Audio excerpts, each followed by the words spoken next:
Buenas, apreciados amigos. Bienvenidos a un nuevo capítulo de 10 minutos sobre derecho. Soy Robert Cano. Aprendemos juntos sobre el derecho. Un nuevo capítulo cada semana. Todas las materias y tus sugerencias son bienvenidas en la caja de comentarios.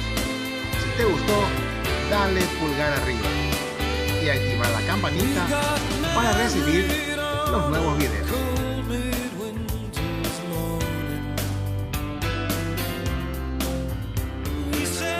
Hoy iniciamos una nueva materia, Derecho Civil 1, Persona y Familia.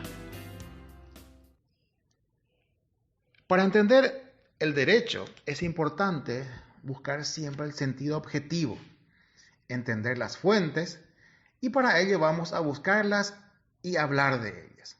Primeramente, el derecho objetivo o derecho norma, decimos que es el conjunto de normas que regulan el comportamiento de la vida en la sociedad. Tienen un carácter general, es obligatorio, tiene un sentido también coercitivo y están dictadas por la autoridad competente que busca el bien común. Fuentes del derecho. Para entender las fuentes del derecho hay que saber que existen aquellas materiales o las reales, como así también existen fuentes formales. Primero, las fuentes del derecho, las reales o materiales, son aquellos factores o elementos que producen la aparición de normas jurídicas determinadas por su contenido. Aquellas tales como los factores sociales, políticos, morales, económicos, religiosos, etc. Las fuentes del derecho, las formales, decimos que son la propia ley, el uso, la costumbre, la jurisprudencia y la propia doctrina.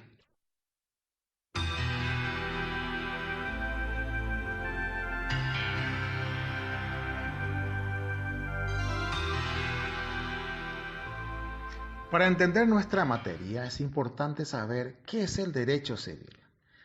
El derecho civil es el conjunto de normas jurídicas que rigen las relaciones de familia entre sí, de las personas físicas y las personas jurídicas, y de sus patrimonios. ¿De dónde deviene el derecho civil paraguayo? Hay que recordar primeramente el anteproyecto del doctor Luis de Gasperi, como así también devienen del Código Civil argentino de Vélez Sarsfield, el Código Napoleónico, el Código Civil italiano, el Código alemán, leyes y doctrinas paraguayas que ya existían y que aún hasta ahora se van ajustando con el devenir de los tiempos y de nuestras propias necesidades. Para definir la ley en el sentido jurídico y sus características, debemos de saber que en el sentido jurídico existe una norma tipificada y tiene ciertas características. Primero, la generalidad. Están hechas para el cumplimiento de todos los habitantes de la República. Su cumplimiento es obligatorio para nacionales y extranjeros.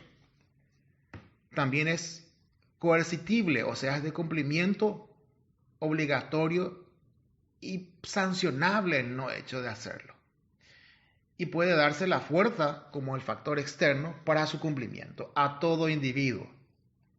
Es importante saber que la ley está dictada por el poder legislativo. Tiene que haber una autoridad competente. Y toda ley busca el bien común. Ahora, ¿cómo se formulan esas leyes? ¿Cómo se derogan esas leyes? Primero, pasos para formular una ley. La iniciativa. Esta debe de venir de un legislador o del pueblo. Se sanciona mediante el poder legislativo. Se promulga cuando el poder ejecutivo pone en vigencia o manda a cumplir la ley. Y se publica. Toda ley entra en vigencia a partir del día siguiente de su publicación.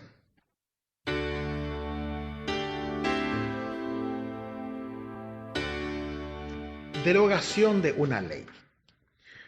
Una ley puede ser derogada en forma total o parcial en algún artículo de la ley. también puede ser tácita cuando ésta contradice a una ley ya existente, o expresa cuando se especifica qué ley se deroga. Una ley no puede ser ignorada, como cita el artículo 8 del Código Civil paraguayo, que dice: la ignorancia de la ley no exime su cumplimiento, salvo que la excepción esté prevista en la ley. Principio de irretroactividad de la ley. Las leyes se dictan a futuro y no para el pasado. Ninguna ley tiene efecto retroactivo salvo que beneficie al reo. De la autonomía de la libertad. El individuo tiene plena libertad dentro del lineamiento que le da el derecho. Dentro de esos lineamientos existe lo que se llama derecho adquirido y derecho en expectativa. ¿Qué es el derecho adquirido? Es cuando uno ejerció un derecho y ninguna ley posterior puede anular por más que sea contraria. Existe el derecho en expectativa, que es cuando tiene la potestad de ejercer un derecho, pero todavía no lo ejerció. Un ejemplo claro, el cumplir la mayoría de edad, 18 años, y tener derecho a votar, pero aún no lo hizo. Cuando hablamos de la ley, es importante saber con respecto a su interpretación.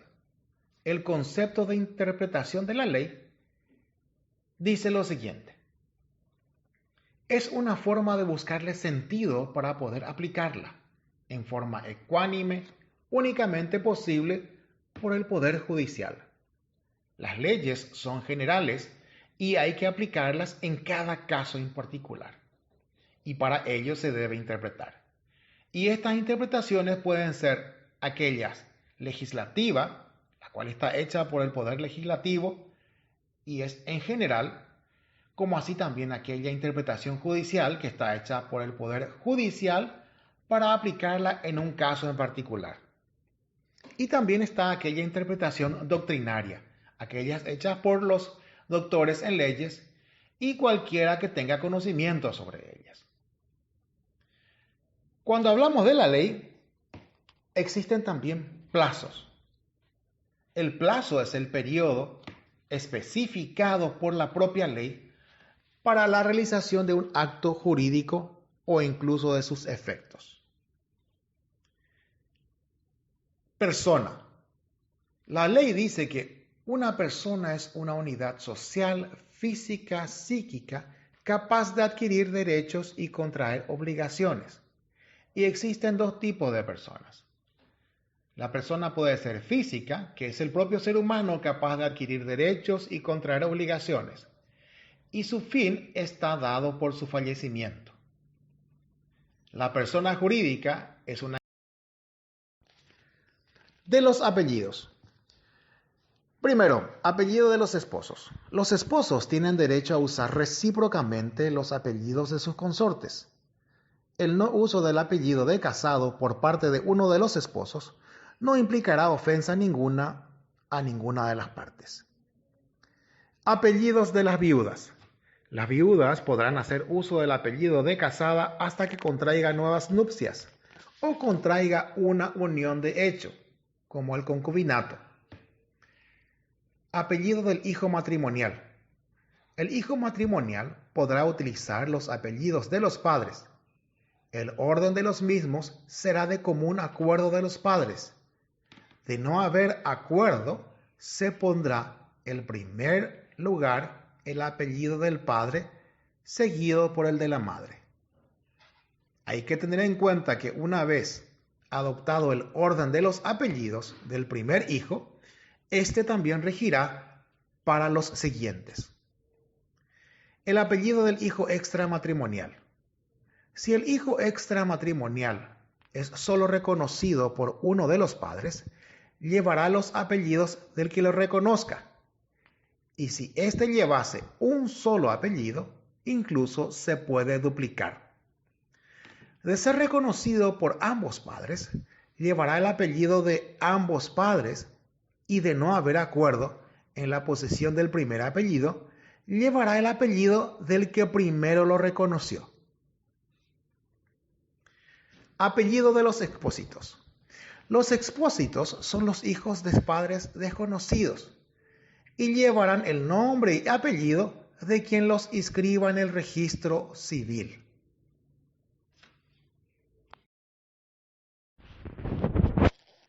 Estado civil, concepto. El estado civil de una persona es la posición jurídica y social que ocupa. Por ejemplo, el decir que es paraguayo, soltero, mayor de edad, padre, estudiante, etc. Eso es el estado civil de la persona. Toda persona tiene una capacidad de obrar. Esa capacidad de obrar se llama capacidad de hecho. Y es la potestad que tiene una persona de valerse por sí mismo para realizar una vida jurídica. Una persona también es posible que sea incapaz. Existe la incapacidad de hecho, que es cuando alguna persona, por algún impedimento, sea por la edad, por enfermedad adquirida o congénita, no puede gobernar su persona, previendo en este caso la representación del mismo por parte de un representante. También existe la posibilidad de una incapacidad absoluta de hecho. Es cuando se le impide totalmente la celebración de actos jurídicos y de ser realizados son considerados nulos. Por ejemplo, los incapaces de hecho absoluto son aquellas personas por nacer, los menores de edad, de aquellos de 14 años, los enfermos mentales, también los sordomudos que no puedan darse a entender. También existe una incapacidad relativa de hecho, que son aquellas que necesitan confirmación. Por ejemplo, una incapacidad relativa de hecho se da en el caso de los menores de 16 años, que sí pueden realizar contratos, los cuales serán ratificados a partir de su mayoría de edad, es decir, a los 18 años. O sea, sus actos no son nulos, pero sí son anulables. Así llegamos al final de otro capítulo de 10 minutos sobre derecho. Hasta la próxima, amigos. Adiós.